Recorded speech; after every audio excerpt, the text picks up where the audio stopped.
Well, I moved to Charlottesville in 2003, and I was reading in the newspaper that the University of Virginia was starting up a marching band, and I knew I wanted something else to do other than Building Goodness Foundation and or Habitat for Humanity. So I went to the Visitors Bureau to find out just exactly where the office was for the Cavalier Marching Band. And I found out that it was in the old ticket office at University Hall at the university. And so I went there, and when I walked through the door, all the members of the band staff were there. It was Bill Peace and Doug Phillips, his assistant, and there was Sean McCroskey, who was a grad student, and Drew Ross, and also Tiffany Hornberger, who was the band secretary. And Tiffany asked me what she could do for me, and I said, I'd like to know if the band needed a volunteer. And at that point she said, wow, you sure do. And we got started, and I was introduced to all those people in the office. And from that time on, I started doing various projects and doing various things for the band, like building shelves and doing various projects with the uniforms and things of that sort. Well, different areas that I lived at. I lived in Pontiac, Michigan at one time, and used to go to all of the University of Michigan football games. And I fell in love with marching bands at the University of Michigan, and there was a famous band director there by the name of Ravelli, and I went to the band office and found out about when they practiced and when they did their pre-game warm-ups and where, and then after that I would show up every game and watch the pre-game, and got really interested in marching bands when I moved to the state of Nebraska and attended football games there, and went to watch their band warm up, and it was an interesting experience in that got to talk to a lot of the students and found out that a lot of them during the summertime participated in Drum Corps International. So from that point on, I followed Drum Corps International and a lot of the top corps. So that's how I got interested in bands. Mine is a totally different direction. When I was in high school, I was in the local marching band. It was Lane High School at the time, became Charlottesville High School. And we moved to Florida in the mid-90s. I've been a long-time supporter of UVA football and gone to games, and can remember when the stadium was very small, and we had our wonderful pep band, and they make you laugh, but they weren't great musically. And anyway, left Virginia in '96 and was in Florida for about 10 years, and we came back, ironically, the first year of the marching band. And my wife and I didn't have tickets to the games, so we ended up, I remember carrying a sign, and I got 2 tickets, and I remember we were sitting in the corner near the tunnels for the first game, and when the marching band came out, it's like, it drove both of us to tears, kind of, oh my God, we have a real marching band, and it was just amazing. And then the next year, my daughter moved back here from Florida, and she attended the community college here at PVCC, and she was able to join the band, and she was a drummer as was I, and so she got in the band, and I got involved with going to all the practices and everything to videotape her.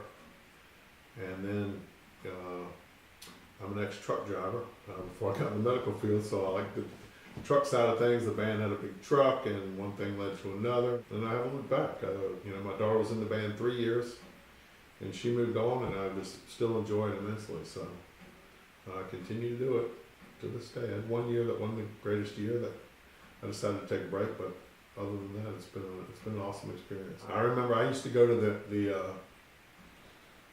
I remember the first real practice or game I attended was I don't know, probably the first or second game of the band's second year.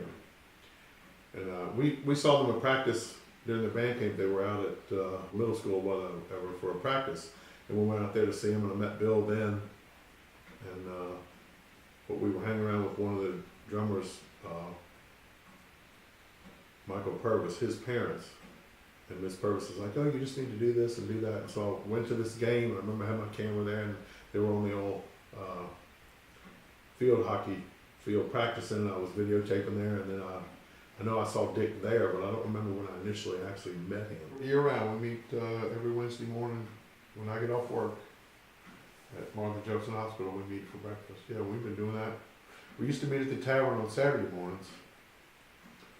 And then due to my schedule changing and the fact that I am off work on Friday nights, and that's the night I usually sleep in, I like to sleep in on Saturdays, we just have worked out better on Wednesdays. But yeah, we've been doing that for years. Yeah. I don't know when exactly it started. I think we started before games at some point.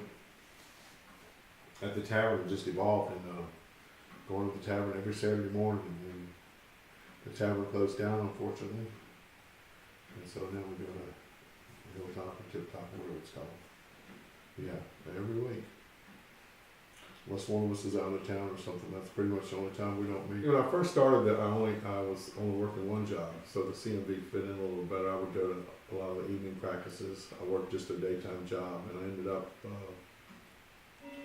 looking for a part-time job, and instead finding a second full-time job. So, a typical day for me, I work 10 hours at one hospital, and then I have about 2 or 3 hours off, and then I work the night shift at another hospital. So it's really hard for me to get, probably my only 2 hours of break during the day is probably right when the evening practice would be for the CMB. So, in the early days I went to a lot of practices because there's a lot of stuff for us to do, putting stands away and those kind of things. But now I pretty much am, I take off from work to go to band camp because I enjoy band camp, and it's the best time to try to get to know some of the kids. And then, it's game day. Whatever time that is, I'm always available for game day. That's pretty much, unfortunately now, my time is limited. And, I can tell the difference. I knew a lot more kids. I don't know whether I knew a lot more kids because Lindsay was in the band, my daughter Lindsay was in the band, or it even seemed like after she left we knew them, but it's like as the years have gone by, we seem to have less and less, one-on-one interaction with kids and don't know them.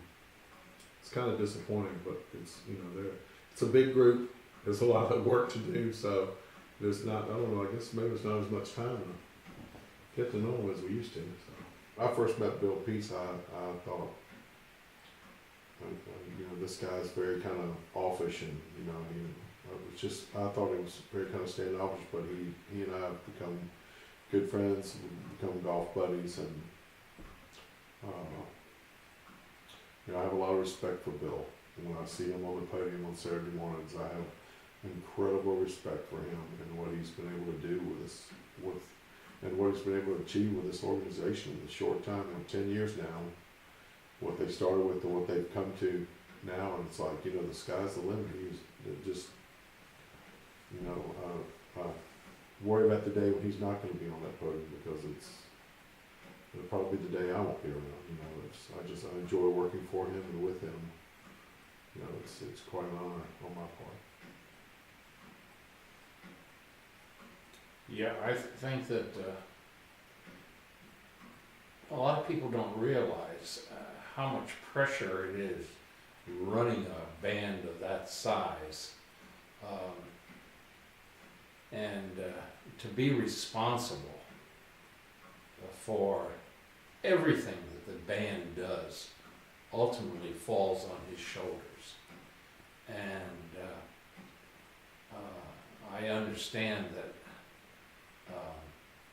there's a lot of things that go on behind the scenes that prior to game day, prior to practice, that he is heavily involved in. Not only teaching, recruiting, trying to raise money, making sure that the kids are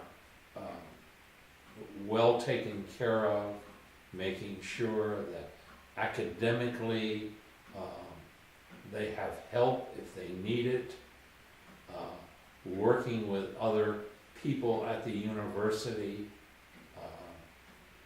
doing things like that behind the scenes, which we never see. We only see just the workings of the band day to day. We don't see what he does that is not visible. We only see him when he comes to the podium and directs the band and talks to the kids. We don't see what he does other times. I do know the assistant directors, of course, they're responsible for equipment, for recruiting, and for marching and things of that sort. But to be the head guy and be responsible for 350 kids is a tremendous responsibility, and I respect him for that. I think he is quite well respected in the band directors community, because I know that this next year the national band directors convention is going to be held here in Charlottesville. This past year it was held in Columbus, Ohio. Famous band director Dr. John Wood was at the Ohio State University. He just retired, and they had the National Band Directors meeting there.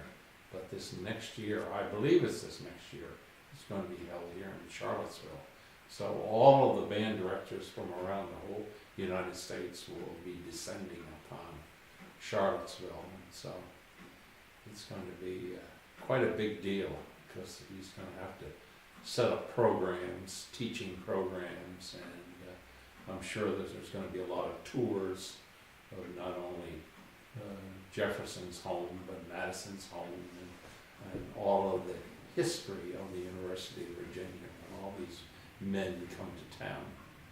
And just happening to go through the process of being hired by the University of Virginia, I do know that they hired a search committee, and on this search committee there was a lot of well-known band directors that interviewed and selected him for this job.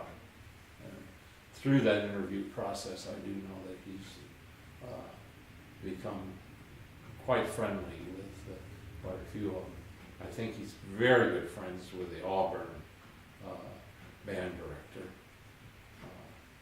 and I believe he's friends with the Notre Dame marching band director, other ones too. So it's going to be a big deal for the university band program to have all these men come here. When I first met Bill and talked to Bill, and Bill realized that Lindsay was in the band with me, but he also realized that I was divorced, but still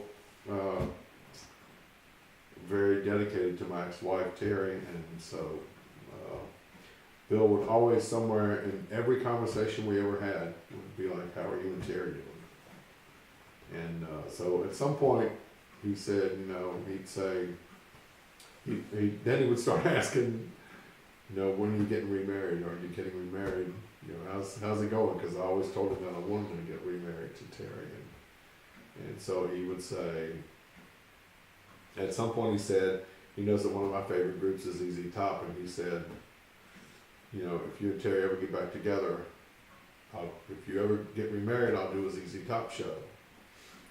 And so this last April 2013, Terry and I did get remarried.